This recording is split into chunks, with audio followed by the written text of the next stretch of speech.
आपने English literature में अपनी स्टडी की और उसके बाद आपने एचआर की फील्ड का इंतखाब किया। अभी भी लर्निंग प्रोसेस में हूँ, 1 साल हो गया है, but I need more exposure. HR वाले लोग जब भी अपनी कंपनी में कोई पॉलिसी बनाना चाहते हैं, यूज़ करना होता है। फॉर एग्जांपल हम सुबह उठते हैं, हमें पता नहीं होता कि आज हमें क्या खाना है, उनको पता होता है। बिल्कुल ऐसा। हमारा नाश्ता हर चीज़ पहले होती है। आपके पास सारी एबिलिटीज़ आपके पास होती हैं, लेकिन आपके पास जो रिसोर्सेज हैं आपको वो मिल जाते हैं, तो ऑटोमेटिकली आप उसको नॉलेज गेन करते हैं। अस्सलाम वालेकुम नाज़रीन, शेयरिंग ऑफ प्रोफेशनल विजडम के साथ मैं हूं आपका मेज़बान अली रहमान खालिद। नाज़रीन, आज जो मेहमान हमारे साथ मौजूद हैं वो सीनियर एचआर एग्जेक्टिव हैं और हम इनसे जानेंगे कि एचआर की फील्ड में ये कब और क्यों और कैसे आई। ख़ास तौर पे इन्होंने चूँकि अपना मास्टर्स ग्रेजुएशन वगैरह इंग्लिश लिटरेचर में किया है, उसको करने के बाद इन्होंने एचआर के प्रोफेशन का इंतखाब क्यों किया, ये सबसे इम्पॉर्टेंट बात है। इसके साथ साथ बहुत सारे लोग ये पूछते भी हैं और उनका कंसर्न भी होता है कि हम जिस इदारे में काम करने जा रहे हैं, जिस कंपनी में काम करने जा रहे हैं, उसका कल्चर कैसा है, उसका एटमॉस्फेयर कैसा है, वहाँ माहौल किस तरह का है, क्या वो काम करने के हवाले से सूटेबल है या नहीं है। इसके बारे में बहुत सारे लोग कंसर्न्ड होते हैं, जहाँ वो अपनी पे और सैलरी के बारे में कंसर्न्ड होते हैं। इन चीज़ों के बारे में भी आजकल लोग कंसर्न्ड होते हैं। तो हम इनसे जानेंगे कि गुड कल्चर की क्या क्या निशानियाँ होती हैं और उसको कल्चर को कंपनी कैसे इम्प्रूव कर सकती है। अस्सलाम वालेकुम रबिया निसार साहिबा, कैसी हैं आप? अल्हम्दुलिल्लाह, आई एम गुड। आप कैसे हैं? अल्हम्दुलिल्लाह, अल्लाह का शुक्र है। अच्छा मैम, मैं आपसे सबसे पहले ये जानना चाहता हूँ कि आपने इंग्लिश लिटरेचर में अपनी स्टडी की और उसके बाद आपने एचआर की फील्ड का इंतखाब किया, तो ये स्विच क्यों किया? सो बेसिकली जब लिटरेचर मैं कर रही थी, तो लिटरेचर के अंदर भी क्या होता है, हम लोगों के इमोशंस को, लाइक फ्रॉम रीडिंग बुक्स हम लोगों के इमोशंस को समझते हैं, उनके बैकग्राउंड्स को समझते हैं। सो आपको ये अंडरस्टैंडिंग ऑटोमेटिकली डेवलप होती है कि आपने लोगों से किस तरह इंटरेक्ट करना है। Plus I was the GR of the class, तो उससे भी ऑटोमेटिकली मेरे अंदर वो एक एबिलिटी डेवलप हुई कि मैं लोगों से बात करना पसंद करती थी। लाइक लोग इतना ज़्यादा लेवरेज होते थे कि वो मुझसे बात कर लेते थे, लाइक ओपनली मेरे साथ कम्युनिकेट कर लेते थे। सो उनसे कम्युनिकेट करके उनके इश्यूज़ को रिजॉल्व करके देन मैनेजमेंट के पास जाना, तो ऑटोमेटिकली मेरे अंदर वो एचआर का एक जो था एलिमेंट आना शुरू हो गया था। तो then then after my bachelors फिर मैंने एचआर की तरफ परस्यू किया है, देन वो सर्टिफिकेशन वगैरह करके then I started doing the job. So मुझे अब 1 साल हो गया and I am doing this, और अभी तक तो मेरा बहुत अच्छा एक्सपीरियंस जा रहा है इस सब को करने में। अच्छा, कभी ऐसा फील तो नहीं हुआ कि इसमें अगर आप कोई प्रॉपर डिग्री कर लेती तो चीज़ें ज़्यादा बेहतर हो जाती, ऐसा कभी हुआ? कभी कभी फील होता है, लेकिन क्योंकि आजकल डिजिटल वर्ल्ड है, आपके पास सारी एबिलिटीज़ आपके पास होती हैं, लेकिन आपके पास जो रिसोर्सेज हैं आपको वो मिल जाते हैं, तो ऑटोमेटिकली आप उसको नॉलेज गेन करते हैं। अब मैं कोई डिग्री भी करती, वो भी मैंने अपनी एबिलिटी से करनी थी उसको। सो अभी जैसे मोबाइल फ़ोन्स हैं, लाइक आपके पास एक ओपन एक्सपोजर है, लिंक्डइन अगर आप यूज़ करते हैं उसमें कोर्सेज वगैरह आपको मिल जाते हैं, चीज़ें मिल जाती हैं। तो आई थिंक कि अगर वो मेरा गैप भी था, मैंने वो डिग्री नहीं भी की, लेकिन मैंने उसको अपनी ऑनलाइन लर्निंग को मैंने उससे ये चीज़ें डेवलप की हैं और मेरा सही है। अच्छा मैम, मुझे ये बताइएगा कि कल्चर की अगर हम बात करें तो आपके ख्याल में सबसे इम्पॉर्टेंट फैक्टर क्या होता है जो किसी भी कंपनी के कल्चर को अच्छा या बुरा बना देता है? कल्चर की जब हम बात करते हैं, देखिए सबसे पहली बात तो ये होती है कम्युनिकेशन। जब तक आपका और आपके एम्प्लॉयज़ का कम्युनिकेशन ठीक है, कम्युनिकेशन गैप्स नहीं है, ओपन कम्युनिकेशन होगा, लोग विलिंग होंगे आपसे अपनी चीज़ें शेयर करने में। देखिए कभी भी कंपनी के अंदर, फॉर एग्जांपल अगर मैं एचआर हूँ, सो मैं अपने एम्प्लॉयज़ को इतना एक स्पेस दूंगी, इतनी ज़्यादा एक लेवरेज दूंगी कि वो मेरे पास आएँ, वो अपनी चीज़ें शेयर करें, वेदर दे प्रोफेशनल चीज़ है या वो उनकी पर्सनल चीज़ है, वो मेरे पास आएँ, वो डिस्कस करें। अगर मैं उनकी बात नहीं सुनूँगी तो दे विल फील निगलेक्टेड, तो वो ऑटोमेटिकली आपके बैड कल्चर में जाती है। उन्हें ये लगेगा कि हमारे यहाँ पे कोई सुनता नहीं है, वो अपनी चीज़ें शेयर करना छोड़ देंगे, वो लेफ्ट आउट फील करना शुरू कर देंगे, and then eventually they will listening to the employees. एक चीज़ आपने बताई, लिसनिंग टू द एम्प्लॉयज़। और दूसरा ये कि आपका जो मैनेजमेंट के साथ भी आपका रिलेशनशिप है, आप उसको इतना अच्छा मेंटेन करें। सिर्फ और सिर्फ एम्प्लॉयज़ की बात नहीं है, यहाँ पे लीडर्स की भी बात आती है। आपने अपनी मैनेजमेंट के साथ भी आपस में आप एक पेज पे हों, क्योंकि सेपरेटली मैं कुछ अपनी कंपनी के लिए नहीं कर सकती जब तक मेरी मैनेजमेंट मेरा साथ नहीं देगी, जब तक मैं उनके साथ चीज़ें अलाइन नहीं करूँगी। तो एक पूरा स्ट्रक्चर होता है जिसको फॉलो करके आप एक अच्छा कल्चर बना सकते हैं। मैम, लीडरशिप का इसमें कितना रोल है? किसी भी इदारे के कल्चर की जब हम बात करते हैं तो लीडरशिप कितनी इफ़ेक्टिव होनी चाहिए, किस तरह की होनी चाहिए कि इदारा बहुत अच्छे तरीके से अपने सारे काम कर सके? लीडरशिप हम ऐसा कह सकते हैं, लीडर जो होता है वो बैकबोन होता है कंपनी का। बिल्कुल ऐसे।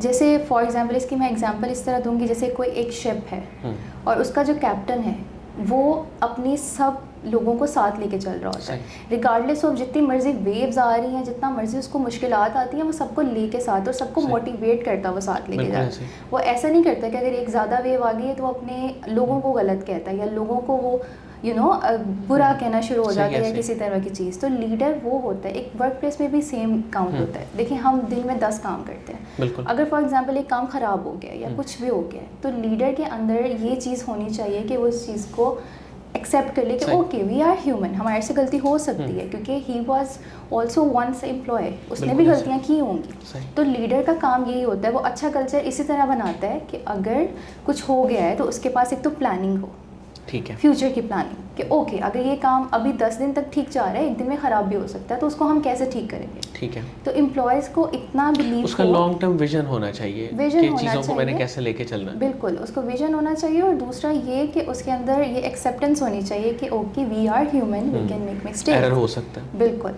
सो लीडर का सबसे ज़्यादा आई थिंक रोल होता है कि वो ही कल्चर को मेंटेन करता है सबसे ज़्यादा।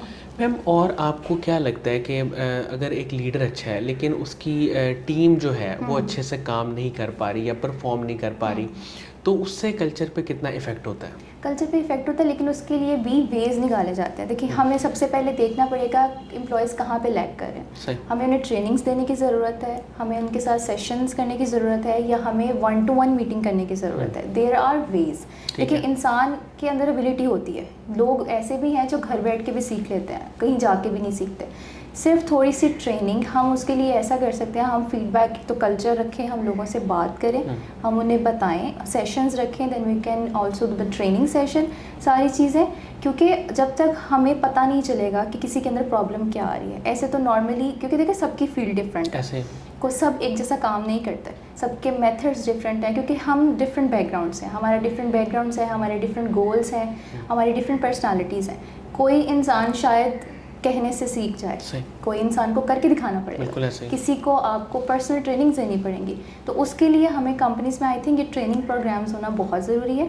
एटलीस्ट मंथ में या वीक में एक सेशन तो ज़रूर हो, जब सब बैठे एक ब्रेनस्टॉर्मिंग करें और सबके वीक पॉइंट्स का हमें पता चले कि ओके इस बंदे के अंदर ये मसले हैं। मैं समझ रहा हूँ। अच्छा मैम, टैलेंट एक्विजिशन को भी आप देखती हैं और आप हायरिंग भी उसको प्रोसेस को सारे को देख रही हैं, तो आजकल कौन से ऐसे स्किल्स हैं जो 2-3 आपको लगता हो कि ये मेजर स्किल्स हैं जिनकी बेस पे फ़ौरन जॉब मिल जाती है? देखिए जॉब तो सबसे पहले तो आपके पास विलिंगनेस टू लर्न होनी चाहिए, ठीक है। आपके अंदर सीखने की एबिलिटी होगी, आप कोई भी काम कर सकते हैं।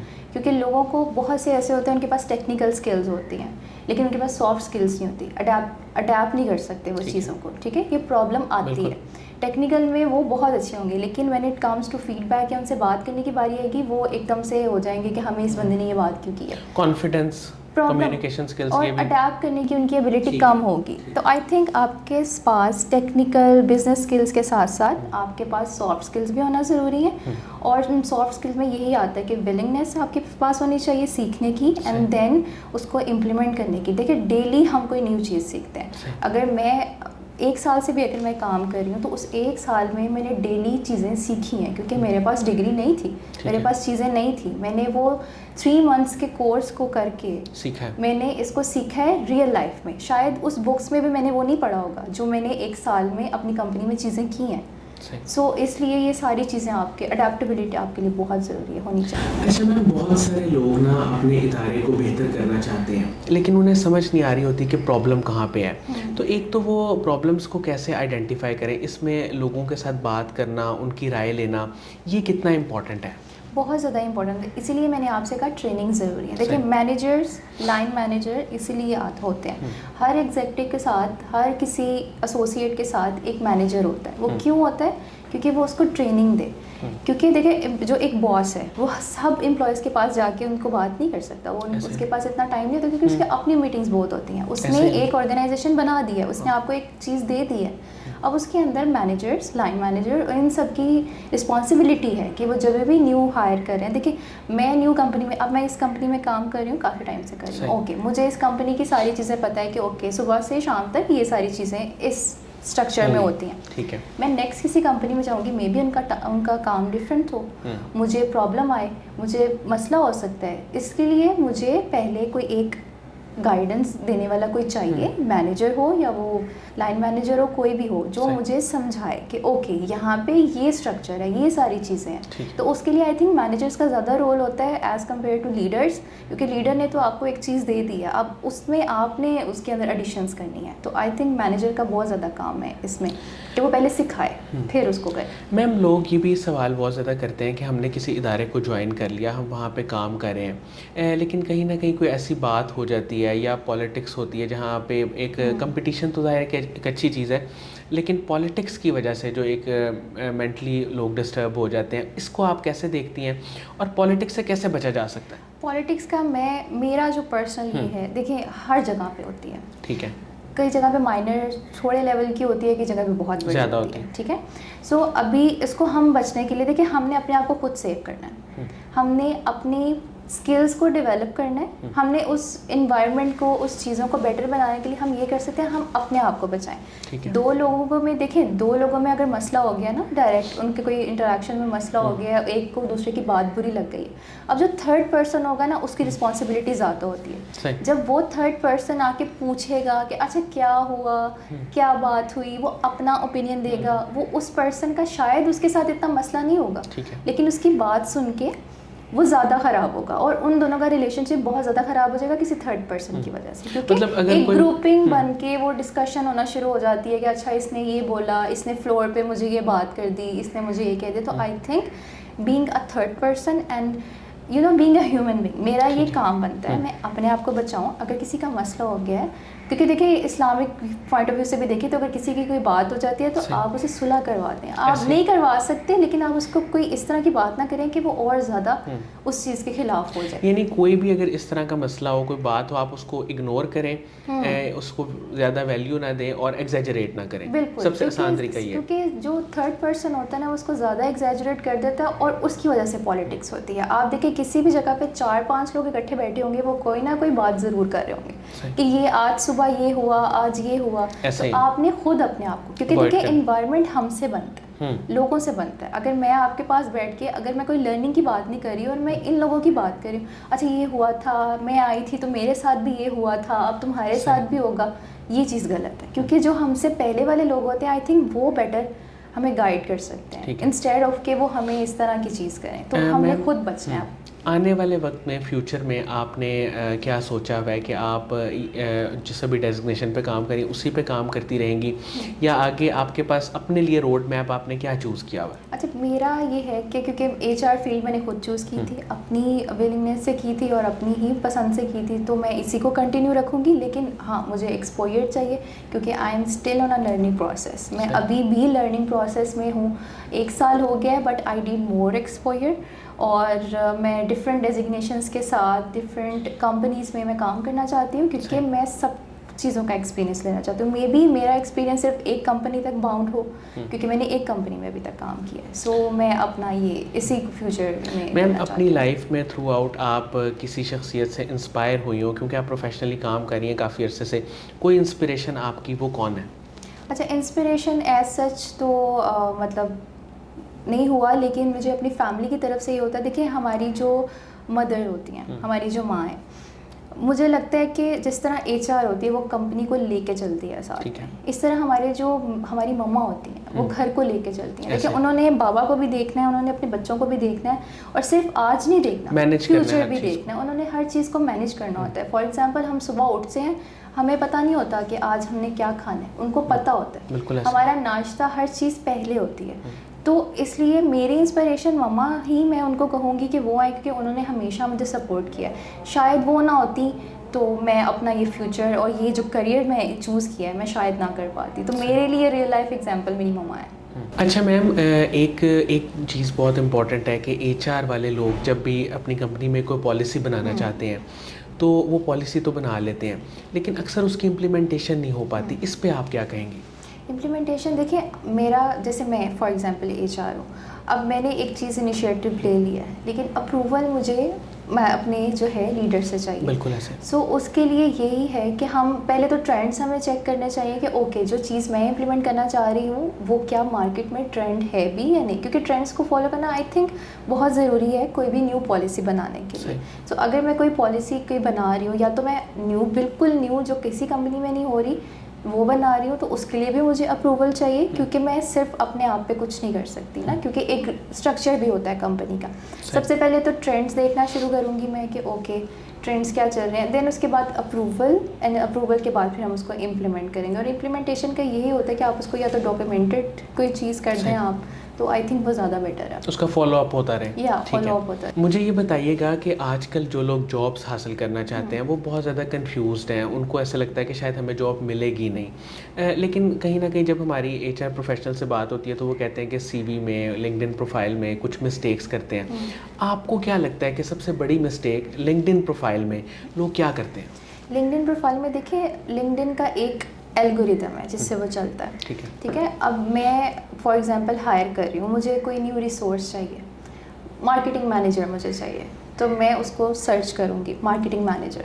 अब उस पर प्रोफाइल्स होंगी जो मुझे फर्स्ट पे नज़र आएंगी, कुछ प्रोफाइल्स होंगी जो मुझे 9 पेज पे नज़र आएंगी। अब जो वो फर्स्ट पे आ रही हैं, अब उनकी प्रोफाइल में और 9 वाले पेज की प्रोफाइल में क्या डिफरेंस है? देखें, सबसे पहले आती है हेडिंग। आपने जो हेडलाइन लिखी हुई है, आप वो हेडलाइन जो आप काम करते हैं, अब मैं एचआर में काम करती हूँ तो मैं ये लिखूंगी लाइक एचआर प्रोफेशनल, या एचआर प्रोफेशनल भी नहीं, मैं अपना जो डेजिग्नेशन है मैं वो लिखूंगी, क्योंकि कल को अगर मैं हायर कर रही हूँ सीनियर एग्जीक्यूटिव लिखूंगी, सीनियर एचआर एग्जीक्यूटिव लिखूंगी, तो मेरी प्रोफाइल खुद सामने आएगी क्योंकि मैंने अपनी हेडलाइन पे लिखा हुआ है। तो आई थिंक आपको अपनी स्किल्स, अपना एक्सपीरियंस, अपनी हेडलाइन, अपना अबाउट सेशन, ये मेन चीज़ें हैं लिंक्डइन की जिनको आपको क्लियर और कंसाइज वे में लिखना होता है। आप बहुत ज़्यादा एग्जैजरेट नहीं करेंगे, आप ये भी कर सकते हैं, आप वो भी कर सकते हैं। मैंने इतने ज़्यादा लोग देखे हैं जिन्होंने अपनी स्किल्स के अंदर सब कुछ ऐड किया होता है, सब कुछ आता है उन्हें, ऐसा नहीं होता, ऐसा हो ही नहीं बहुत सकता। सी चीज़ें हैं जो लिमिटेशंस है ना एक चीज़ में। अब मैं एचआर की और मैं कहूँ मुझे एड्स चलानी आती हैं, बेशक मुझे पर्सनली आती होंगी, लेकिन वो मेरे काम से रिलेट तो नहीं करता ना। अब मुझे ये मैं लिखूँ कि मुझे हेड हंटिंग आती है, मुझे इंटरव्यूज़ कंडक्ट करने आते हैं, मुझे पेरोल बनाना आता है, तो कोई भी आपकी फील्ड है, आप उसकी जो सब कैटेगरीज हैं आप उसको लिखें। आप जब तक हाईलाइट नहीं करेंगे, आप देखें कोई भी हेड हंटिंग कर रहा है, कुछ भी लिख रहा है, वो सर्च करेगा, ठीक है। वो 1 बाय 1 खोल के तो नहीं देखेगा कि मैं इससे बात करके पता करूंगा कि अच्छा इसको ये आता है या जो उसको प्रोफाइल ठीक लगेगी, जो profile to the point designation एक लिखा होगा और ठीक लिखा होगा, जो मुझे चाहिए, क्योंकि मेरी रिक्वायरमेंट है, मेरी रिक्वायरमेंट के अकॉर्डिंग मुझे वो बंदा चाहिए। तो आपकी प्रोफाइल इतनी कंसाइज और एक तो रेलिवेंट होनी, स्पेसिफिक हो, ठीक है, relevant to your field. Done. और रेज्यूमे भी ऐसा होना चाहिए। अब रेज्यूमे के अंदर बहुत से मिस्टेक्स आती हैं, लोगों ने मतलब मेरे पास ऐसे रेज्यूमेज आते हैं कि लिटरली मैं बैठ जाती हूँ कि अब मैं इसका क्या, मेरा दिल करता है मैं इसको कॉल करके उसको एक पूरा सेशन दूँ, उसको समझाऊँ कि ऐसे नहीं लिखते। अब मुझे देखें, एक डिज़ाइनर है, डिज़ाइनर का काम है डिज़ाइन करना। अब मेरे पास उसका सीवी आया है, उसके अंदर उसका लिंक ही नहीं होगा, बिहेंस का लिंक ही नहीं होगा। अब मुझे इससे परवाह नहीं है वो कहाँ रहता है, उसका क्या उसका आईडी कार्ड का नंबर लिखा होगा, लेकिन उसके ऊपर उसका बिहेंस का लिंक नहीं लिखा होगा। तो मेरे लिए अब मुझे उनको सेपरेटली मैसेज करना पड़ता है कि प्लीज़ आप मुझे अपना पोर्टफोलियो शेयर करें। तो आपको पता हो आप डिज़ाइनर हैं, आपका पोर्टफोलियो सबसे पहले है, रिगार्डलेस ऑफ आप कहाँ रहते हैं, आपने कहाँ से पढ़ा हुआ है, आपने क्या किया हुआ है, ये चीज़ें बाद में आती हैं, क्योंकि लोकेशन भी हमने भी देखनी होती है कि बहुत दूर से तो नहीं कोई आ रहा, ठीक है। तो आपका पोर्टफोलियो उसमें ऐड होना चाहिए। देन आपने कोई सर्टिफिकेट्स किए हुए हैं, उसका कोई ऑनलाइन लिंक है, आप उसमें डाल दें। हमें पता चले कि हम एक सीवी खोले, हम एक बंदे की पूरी पर्सनैलिटी हमारे सामने आ जाए कि ओके इस बंदे, और वो अगर नहीं आती तो फिर आप उसे वैसे स्किप कर देंगे। हाँ नहीं, तो ये वाली चीज़ होती है। तो लोगों ने अपने ID card, mother name, father name, nationality सब कुछ लिखा होता है। हमें इसकी ज़रूरत नहीं है, हमें रेलिवेंट स्किल्स की ज़रूरत है कि आपके पास हैं या नहीं। तो ये आई थिंक रेज्यूमे भी लोग जो हैं वो गलत करते हैं इस तरह लिख के। उनको आई थिंक की ज़रूरत है, एक काउंसलिंग की ज़रूरत है, गाइडेंस की ज़रूरत है, मे बी। और कुछ चीज़ें आपने बता दी हैं उसमें। तो ये चीज़ें हैं जो आपके लिंक्डइन को भी ऑप्टिमाइज़ करती हैं और आपके रेज्यूमे भी बेटर बनाती हैं। और फिर आई डोंट थिंक कि अगर मेरे पास कोई इस तरह अच्छा रेज्यूमे आएगा और मेरा दिल करेगा मैं उसको रिजेक्ट कर दूँगी। नो, मैं किसी वजह से उसको रिजेक्ट करूँगी ना, हाँ, वो रीज़न उसमें मौजूद होगी, ठीक है। ऑब्वियसली। मैम, कासिम अली शाह साहब के काम को और उनकी फाउंडेशन को आप कैसे देखती हैं? अच्छा, मेरे लिए वैसे तो it was a new experience for me, लेकिन मुझे बहुत अच्छा लगा ये सारी चीज़ें सुन के, समझ के। लाइक मेरी जो रिसर्च थी उस पे यही कि ये बहुत अच्छा काम है। देखें आप, ये चीज़ जो लोगों को, देखें काउंसलिंग की और चीज़ों की ज़रूरत है, लोगों को ट्रेनिंग्स की ज़रूरत है, गाइडेंस की ज़रूरत है। तो आप ये इस फाउंडेशन के थ्रू जो लोगों को सिखा रहे हैं, लोगों को सॉफ्ट स्किल्स दे रहे हैं, उनकी पर्सनालिटी को आप डेवलप कर रहे हैं, आई थिंक हमारी यही ज़रूरत है। क्योंकि मैंने जैसे पहले मेंशन किया, टेक्निकल स्किल्स तो आप सीख लेते हैं, लेकिन सॉफ्ट स्किल्स होना बहुत ज़रूरी है। तो अगर ये फाउंडेशन इस तरह काम कर रही है तो ये मुझे लगता है कि बहुत अच्छी चीज़ है कि हमारी जो न्यू जनरेशन है और ओल्ड जनरेशन, उन सबको सीखना चाहिए ज़रूर इस फाउंडेशन के थ्रू, और फिर इन चीज़ों को इम्प्लीमेंट करना चाहिए अपनी रियल लाइफ में। And I think it's a huge जो आप लोग कर रहे हैं, and I really appreciate it. और इसी तरह बस करते हैं, लोगों की हेल्प इसी तरह होती रहेगी। Thank you so much Rabia Nisar साहिबा, आपने हमारे लिए वक्त निकाला। नाज़रीन, मुझे उम्मीद है कि इनकी गुफ्तगू से आपने बहुत कुछ सीखा होगा। हमने काफ़ी सारी चीज़ों को इसमें डिस्कस किया, जॉब्स के हवाले से, स्किल्स के हवाले से, और ख़ास तौर पे एंड पे जो लिंक्डइन प्रोफाइल की बात हुई वो यकीनन आप सब लोगों के लिए बहुत ज़्यादा वैल्यूएबल होगी। इसके साथ ही इजाज़त दीजिए, इंशाल्लाह दोबारा हाज़िर होंगे एक नए इंटरव्यू के साथ। तब तक के लिए अल्लाह हाफ़िज़।